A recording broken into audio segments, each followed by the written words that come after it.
Hey everybody, this is John Hiley with Dent Trainer. What we're going to be working on today is a 2012 Dodge Challenger, and this is the quarter panel dent. As you can see, we got a nice crown buckle up here at the top of the dent. And if you start to notice, I'm going to point out here that down at the bottom has also left kind of a buckle as well. So you definitely know the body line is hit in hard if it created a strong crown at the top and the bottom like that. A lot of metal to lay down during the pushing process. But I'm going to go ahead and show you exactly how we're going to gain access to this. This is going to be a combo repair. We're going to be doing a little bit of pulling with the glue pulling system and a little bit of pushing. First thing you want to do is take out that screw. That's really the only screw in the panel. Go ahead and take that out. And at this point, I always like to remove this thing because when you're taking the panel off, it can fall off. Remove the seat, you just pull from the back, and I'm going to go ahead and go around to the other side here. Kind of just grabbed behind the seat and pulled up on it. And you're going to see why why that works that way.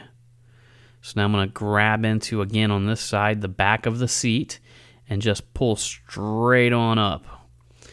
And what that does, it's kind of sunk in there by, see them hooks right there at the bottom?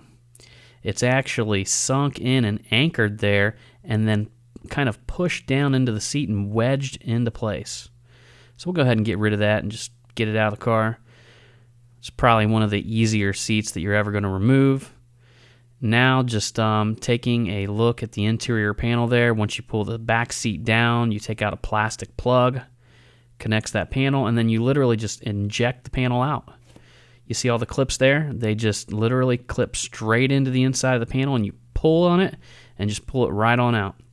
Now then, this exposes this hole. You think you're super lucky because you got a couple holes here like that one right there and this giant hole here. Well, that's the first layer. What we're actually going to be showing you here is there's your second layer. You have a little bit of an opening up there, which is actually above the damage that we looked at, getting closer to the window.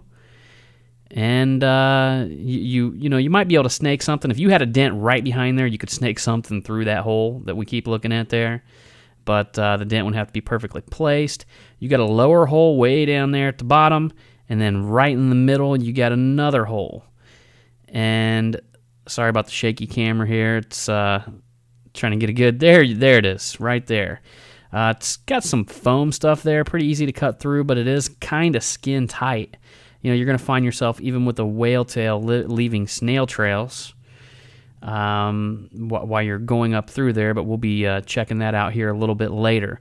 We're actually going to be starting this off with a glue pull tutorial, and as you can see here, I actually drew a diagram on here showing you of what we have to work with as far as the access goes on that body line. And that right there, taking the whale tail up and that skin tight, is our only available access to actually be able to push on this.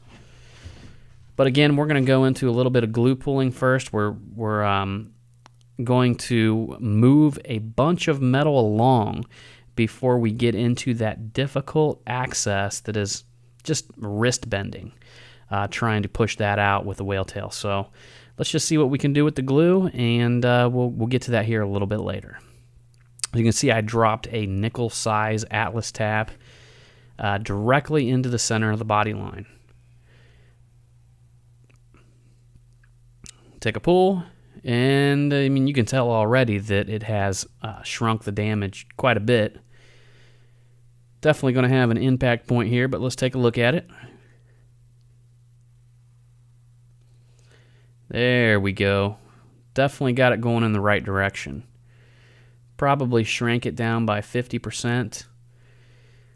And let's take a look at that there. You can still see our big crown at the top. It kind of loosened up the lower crown a little bit, but we're still going to have some work to do there. So at this point, what do? We do some crown relief. And this right here is a soft tip knockdown.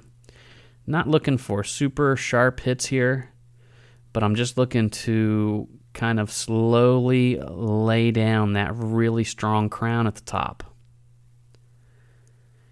If you notice, I'm not going into big hits.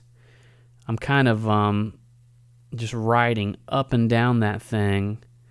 You know, I'll probably make, 10 passes across it, and then you'll begin to start to see a little bit of movement.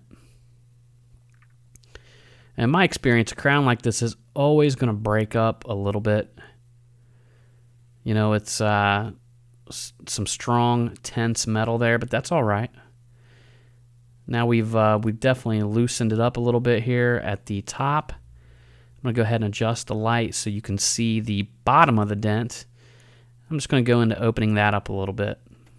Got a little bit of a hidden crown on the other side of that line, and now you see me going after the kind of exchanging back and forth from the hidden crown to the main crown around the dent. Now I'm opening up the body line a little bit.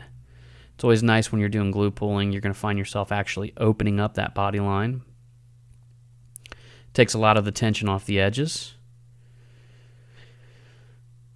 And now we'll just see a little bit more of that body line opening up there. I'd like to get that camera adjusted just right for you. I want you to see exactly what I'm seeing. In fact, a lot of folks don't know this, but a lot of times when I'm doing this work, I'm actually looking through the camera. So I've got the camera positioned, and I'm looking through the LCD screen while I'm actually making these hits. Trying to get more realistic with it each and every video, and I'm even learning a little bit to look through the camera and blend at the same time. Do a little bit of that in this video. We'll see that a little bit later.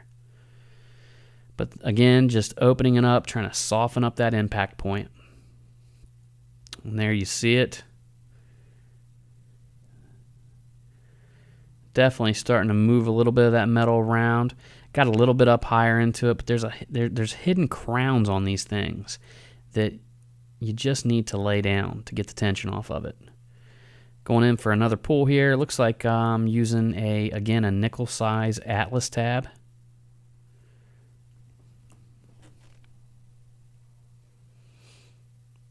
Just got to give it a little moment to set up there. Not a huge pull. It's a little bit hard to bite on a body line, but we definitely move some metal. Now there's that little low back there in the back. Go after that. Get ready to hook up and take our pull. Got a little bit of a pull. That's a soft area though. It only takes a little bit of a pull to move some metal. But we'll go ahead and take a look at this here, and we will be moving right on along to our next video.